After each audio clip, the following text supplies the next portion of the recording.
Welcome back to Rainey Dewey's Art Spot.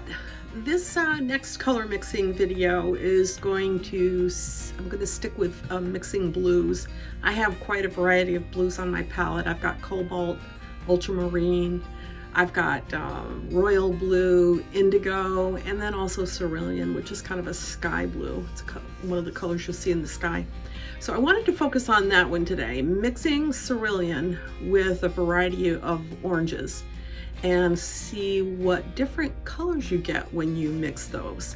So again, it's an exercise. We're going to do some samples of variety, all mixing with cerulean, and then we're going to do choose one, your favorite, and we're going to throw it into our sketchbook. Will it be a finished painting? Who knows? Maybe, maybe not. We'll see. Let's see how it goes. Anyway, for now, this is just a learning experience, trying to get those color complements and those color mixing combinations embedded in your memory so they become intuitive and it's one less thing to worry about when you're painting. So grab your sketchbook, get your paints, get your brushes, and if you don't want to paint right now, just take mental notes, and if you have any questions, by all means, send me an email. I'll be happy to help you any way I can. So anyhow, let's get going.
gonna stress, not gonna make a mess. Oh, no, I don't wanna be less than I can be. No waterfalls to wash me. The wicked drown in water, let go, wicked one. You wicked drown in water. I wanna be less than I can be. Waterfalls to wash me and cleanse me. The wicked drown in water, let go, wicked one. The wicked drown in water.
Thank you so much for watching this video. I appreciate your taking the time. And if you liked it, thumbs up. If you want to see more, subscribe and you'll be notified when I post something new. If you have any questions, by all means, let me know. I do hope that you pick up your brushes and just get going. No fear, just fun. It's really worth the risk. So anyway, I'll see you next time. Bye.